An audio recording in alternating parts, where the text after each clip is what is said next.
시청자 여러분 안녕하십니까? 헬로우 이슈토크 시간입니다. 오늘 주제 소개에 앞서 지난 3월 4일 방송한 헬로우 이슈토크 부평갑 경선 내용과 관련해 관련 예비 후보의 반론이 들어와 전해드립니다. 더불어민주당 이성만 예비 후보는 당시 이한구 패널의 방송 발언 중 이 벤처 사업에 뛰어들었지만 실패했다는 말에 대해 자신은 벤처 사업을 실패한 바 없고 투자자들이 일방적으로 손해본 사실이 없다는 입장을 전해왔습니다. 또 구청장 도전에 실패했다는 발언과 관련해 구청장 선거를 준비한 것은 사실이지만 이후 시의원 선거에 출마하는 쪽으로 방향을 바꿨던 것이므로 실패했다는 표현은 사실과 부합하지 않는다는 입장을 밝혔습니다. 헬로우 이슈토크는 사실과 다르게 해석될 수 있는 표현에 대해 관계자의 입장과 반론을 듣고 바로잡고 있습니다.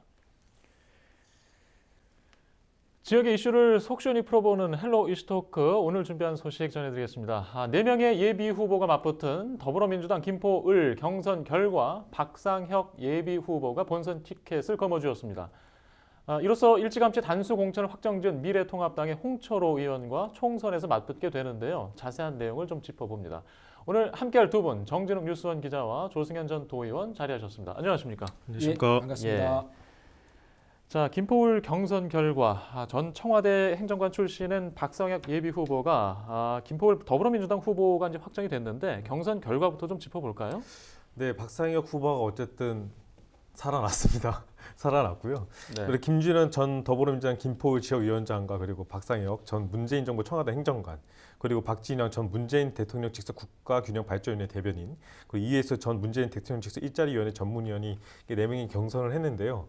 처음에 컷오프 됐던 박상혁 어쨌든 행정관이, 청와대 행정관이 당선이 되죠. 본선 티켓을 받았습니다. 김준현 후보와 박진영 후보, 이해수 후보보다요 좀 월등하게 다운 투표를 많이 받았고요. 일반 시민 투표에서도 높은 비율을 차지했습니다. 네. 자, 이 3자 구도에서 4자 구도로 바뀐 경선인데 사실 이 박상혁 예비 후보가 애초 1차 경선에서 컷오프 됐다가 재심을 통해 합류하지 않았습니까? 자, 다른 후보에 비해서 어떤 점이 경쟁력이었었다고 좀 해석하십니까?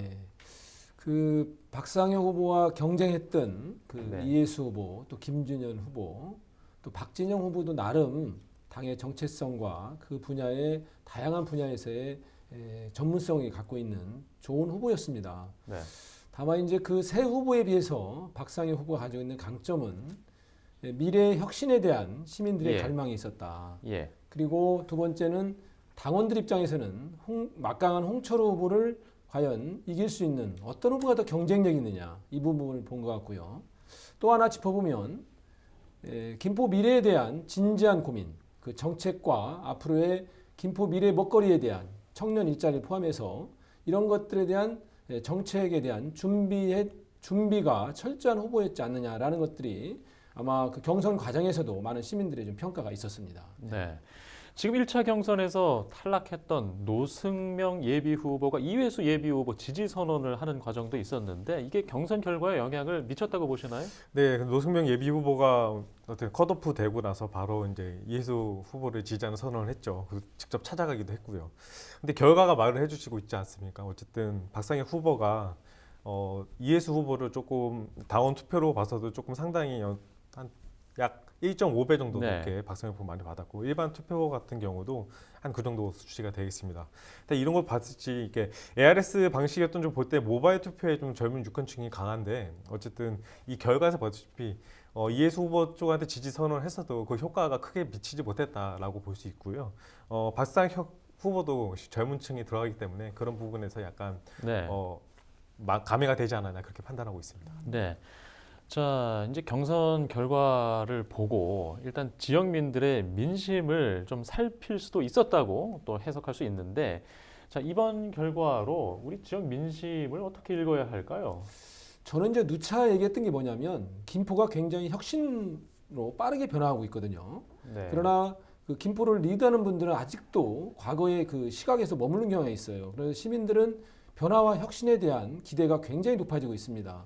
그리고 특히 이 신도시가 완성되지 않은 부분이라고 보고 있거든요. 또 교통 문제, 또 교육 문제.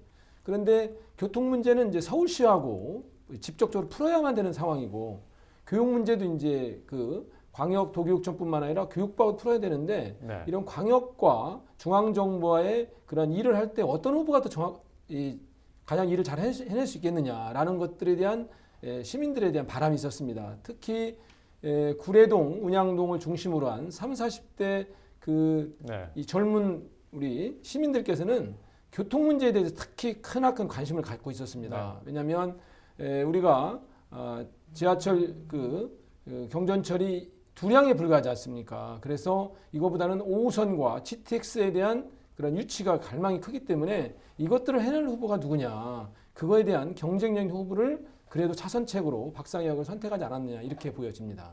네, 예, 정 기자는 어떻게 보시나요? 일단은 김준현 후보나 이회수 후보 같은 경우는 지역에서 거론됐던 인물들이었죠. 그래서 김포 을에서 북부 5개 읍면이라고 해서 갑 지역보다 어떤 기성 유권층이 조금 더 짙었다는 의견이 있는데 이번 경선에서는 김포 을에서도 이제 새로운 인물에 대한 욕구가 어느 정도 있었다라는 걸 볼 수 있고요. 어쨌든 박상혁 후보 같은 경우는 뭐 길지는 않지만 두 후보 여러 분야를 경험했던 부부도 상당히 어필을 했지 않았나라는 판단하고 있습니다. 예. 뭐 민심 얘기를 이어서 사실 그러면 이렇게 본선행을 확정지은 박상혁 후보의 어떤 경쟁력이라면 어떤 걸 꼽을 수 있을까요?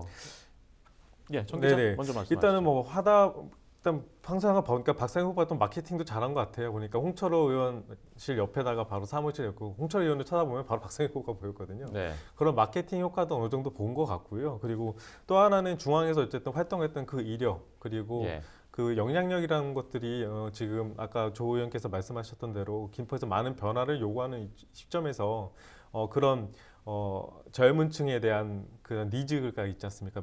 뭐 학교라던가 아니면 교통 문제 이런 부분에 조금 더 잘 할 수 있는 후보가 되지 않을까라는 그런 유권자들에 대한 어느 정도 평가가 좀 있었던 것 같고 반면에 조금 이제 제가 봤을 때 단점이라기보다는 약간 조금 우려스러운 부분도 있는 거는 예비 공부물에 뭐 유권자 가정에 배부한 뭐 선데이터전 김포평에서 태어났다고 했지만 실질적으로 김포에 대해서 잘 모르지 않은 우려도 있습니다. 그래서 경력들을 봤을 때 김포 정치적인 성장의 기회를 또 땅으로만 사귀고 또 딴 데 갈 수 있지 않느냐 그런 일반적인 시각도 있기 때문에 이 부분에 대해서는 박상혁 후보가 만약에 당선이 된다면 이런 것도 많이 부식해야 되는 노력이 필요하다고 봅니다. 네. 지역에서 지금 오가고 있는 이야기들을 좀 말씀해 주신 것 같고요. 네. 또 우리 조 의원께서는 어떻게 생각하십니까? 아까도 이제 말씀을 드렸지만 김포는 독자적으로 해결할 수 있는 사안이 있고 서울시와 중앙정부, 경기도와 또 연관돼서 해결해야 할 부분들이 많거든요. 아마 이런 것들을 해결할 때 중앙정부와 서울시에서의 경험을 있는 후보를 선택했다. 그리고 좀 개혁적이고 변호사로서의 전문성 이런 것들을 신도시의 젊은 분들이 많이 평가하지 않았나 생각 들고 있고요. 더 나아가 산업에 대한 일자리, 그냥 막연한 일자리가 아니라 청년들에게 양질의 일자리, 지속 가능한 일자리에 대한 진지한 고민들이 현장에서 많이 뛰었던 것들이 그러한 출판기념회 그 책을 읽어보면 좀 담아내 있습니다. 그래서 아마 섬세하게 시민들은 예리한 눈을 봤고 그러나 김포에서 오랫동안 활동하지 않았기 때문에 더욱더 낮은 자세로 시민들과 현안들을 맞대고 토론하고 그것들을 받아들일 수 있는 그런 넓은 그런 자세가 더 앞으로도 필요하다고 보겠습니다.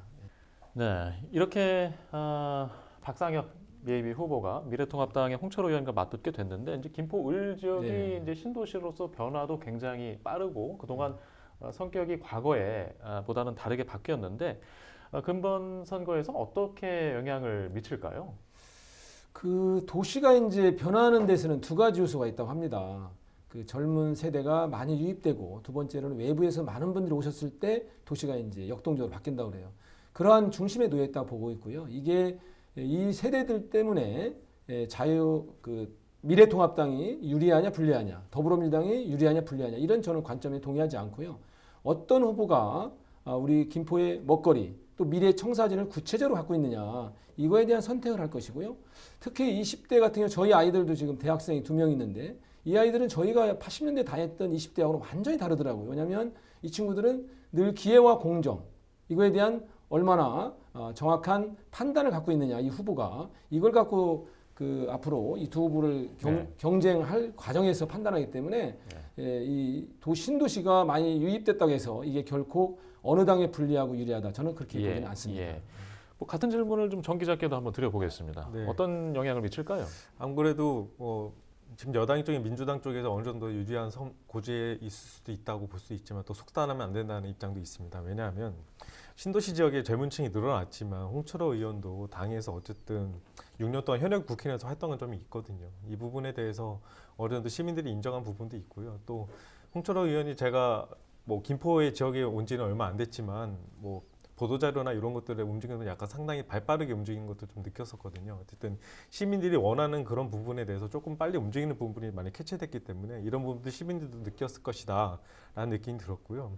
1년 전에 지난 선거 때는 김포에서 민주당에서 많이 나왔습니다. 어쨌든 당선자들이 많이 나왔는데 지난 선거에서는 워낙 최순실 정국도 있었고 또 문재인 뭐 대통령이 평화 모드 바람을 타고 네. 많이 선출이 됐습니다. 하지만 지금은 또 상황이 많이 다르거든요. 예를 들면 지금 코로나 바이러스 관련된 그런 문제도 있고요. 이런 부분에 대해서 정부가 잘하고 있는지 못하고 있는지 부분에 대한 유권자들이 또 한번 판단이 있을 수도 있고 이런 정국이 계속 이어진다면 결국 여당 쪽에도 상당히 유리하지는 않고요. 또 만약에 인물론을 내세운다 하더라도 박상혁 쪽에서는 이제 젊은층을 내세울 것이고 홍철호 쪽은 어쨌든 본인이 여기서 활동했던 부분들 내세울 거랍니다.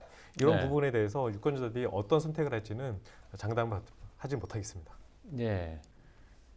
미래통합당 후보 예비 후보와 더불어민주당 예비 후보 공천 상황을 좀 얘기를 나누고 있는데 지금 다른 당의 예비 후보들도 있죠. 예, 있습니다. 국민혁명 배당금에 지금 국민연금 배당금의 김포을 지역 당원 협의회 부위원장을 맡고 있는 이상원 후보, 네. 그리고 같은 당 지역당에 또 똑같은 위치에 있는 양재건 후보, 그리고 현재 마지막 후보는 이두구 후보, 총 3명의 후보가 나왔습니다. 예. 김포 갑지역도 한번 살펴볼까요? 일단 더불어민주당에는 김주영 후보가 공천이 확정이 됐고 미래통합당에는 30대 청년으로 알려졌죠. 박진호 여의도연구원 부원장. 어떤 인물인가요, 정 기자님? 네, 박진호 후보는 현재까지 미래통합당 공천자 중 가장 젊은 후보자입니다. 네. 그러니까 24살의 전 새누리당에 입당해서 대학생위원회 위원장과 그리고 여의도연구원 청년 정책센터장 등을 역임했고요. 2018년도에는 자유한국당 김포시 갑 지역의 당협위원장으로 임명이 됐습니다. 중앙정치와 지역정치에서 꾸준히 활동해온 인물인데요. 작년엔 여의도연구원의 역대 최연소 부원장이 되기도 했습니다. 이번 공천으로 미래통합당 내부에서 키워낸 젊은 피 대표주로 주목받고 있는 인물입니다. 예. 조 전 의원님, 더불어민주당 김주영 후보는 어떤 인물입니까? 이분은 이제 우리 그 백만 한국노총 우리 노동계를 대표하는 인물이었고요. 특히 이제 2017년에 노동계와 문재인 대통령 후보와 정책 연대를 주도적으로 이끌어왔습니다. 그 속에서 이제 그 대통령 산하, 저출산 고령사회위원회, 또 경제사회 노동위원회, 또 일자리위원회를 통해서 소상공인 자영업자, 오히려 노조의 이익보다는 그런 약자들과 사회적 소외계층들을 대변하는 실질적인 어떤 사회운동가 형태의 노동운동을 해왔다. 이런 인물로 평가되고 있습니다. 예. 이 두 후보 말고도 유영록 전 김포시장의 어떤 출마 여부가 변수로 지금 이야기하고 있지 않습니까? 지금 두 분께서는 어떻게 지금 보고 계십니까? 일단 유영록 전 김포시장 같은 경우는 어저께 이제 하얀색 옷을 입고 그리고 무소속을 의미하는 거죠. 그 옷을 입고 퇴근길에 시민들한테 인사를 하고 있더라고요. 어제 5일이었습니다. 그래서 유영록 전 시장이 완주할 경우 선거는 이제 민주당 그리고 미래통합당 그리고 유영록 후보 총 3파전으로 걸려질 가능성도 있습니다. 어느 정도 유영록 전 시장이 이렇게 나오는 이유는 어느 정도 본인의 지지 기반이 있다라고 판단해서 나왔다고 판단하는데 또 이게 또 어떻게 될지 모르거든요. 왜 이유는 국회의원 지방선거에서 무소속 후보가 당선되는 사례가 전국적으로 없었던 것은 아닙니다. 하지만 이런 경우는 보수 강세 지역이나 아니면 진보가 강한 지역에서 좀 발생하는 그런 상황인데 지금 뭐 양강 구도가 좀 강하게 좀 이루어지는 그런 상황에서 무소속 후보 당선된 사례는 거의 없었다고 볼 수 있거든요. 그래서 무소속 후보가 나왔을 때 양당 유권자들이 결정을 짓기 때문에 유영록 전 김포시장이 정치적 이력과 지역 활동을 봤을 때 민주당 표를 많이 좀 잠식할 수 있을 가능성은 있습니다. 또 보수 성향 표로도 일부 가져갈 수 있습니다. 왜냐하면 김포 지역 출신이기 때문에 그렇습니다. 그래서 이런 부분으로 봤을 때는 제가 봤을 때는 영향력은 또 양당 구도로 봤을 때는 그렇게 크지 않다라고 보고 있습니다. 네, 조 전 의원께서는 어떻게 생각하십니까? 어쨌든 김포에서 활동하는 정치인 중에 그 영향력이 또 있는 정치인이면은 분명한 사실이죠. 왜냐하면 도의원 2번과 지금 바로 직전까지 시장을 2번이나 역임했기 때문에 그 영향력이 있다고 보고 있습니다. 다만 이렇게 아까 정진욱 기자 말씀대로 양강 구도가 이렇게 정확히 구도가 성립된 상태에서 무수욱 후보가 얼마나 개인적인 맨파워로 그걸 극복하느냐, 그건 상당히 쉽지 않을 것이다라는 생각이 들고 있고요. 무수욱이 이제 선전하는 경우는 보통 이제 지방 같은 경우는 인구가 적기 때문에 뭐 3개 군, 4개 시군이 이렇게 묶여 있기 때문에 소지역주의가 조금 발생돼요. 그래서 인물 위주의 무수욱들이 강세가 띄는 경향이 있는데, 수도권에서는 그것보다 정당의 그런 이 정책, 또 정당의 앞으로 나아갈 방향과 같이 맞물려 있기 때문에 무수욱이 그런 개인적 역량과 능력 가지고 하는 것은 좀 한계가 있을 것이다. 다만 이제 유영록 시장은 김포 출신이고 김포에서 오랫동안 정치했기 때문에 그러한 김포 출신 그러한 시민들로부터는 일정 부분 지지를 받을 수가 있습니다. 네. 그리고 또 오랫동안 어쨌든 민주당을 한 20년 동안 지켜왔기 때문에 민주당 지지자들로부터도 비판적 지지가 있을 수가 있다. 그러나 그 영향력이 정말 당선을 할 정도의 그런 극대화되어 있겠느냐, 이런 것은 조금 누구나 동의하기 상당히 어렵다, 이렇게 보고 있습니다. 예. 앞서 얘기한 이 3명의 후보 말고도 다른 정당 후보들이 있죠? 네, 꽤 기포감이 좀 많습니다. 민생당의 하금성 후보, 그리고 국가혁명배당금의 김윤주 후보, 또 같은 당의 김준우 후보, 또 같은 당의 조성진 후보가 있고요. 자유통일당의 김두섭 후보가 나왔습니다. 예, 현재 등록 시점에 후보들을 소개하셨고요. 자, 마지막으로 지금 김포 갑지역 선거구의 어떤 표심을 공략한 이 전략 방법, 어떤 것들이 필요할지 두 분의 의견을 좀 듣겠습니다. 자, 조 전 의원님, 어떤 전략을 펴야 할까요? 지금 김포갑은 이제 제가 볼 때 그 서울의 표심과 많이 연동돼 있을 것이다. 왜냐하면 서울로 출퇴근하는 분들이 많기 때문에 또 인접해 있지 않습니까? 그래서 서울 표심과 이제 연동돼 있는데, 그 속에서 막연한 그런 공약이 아니라 청년 일자리 부분, 또 김포 미래의 먹거리를 청사진을 제시할 후보에 대한 갈망이 있다는 게 제가 20, 30대를 만나봤을 때 그렇습니다.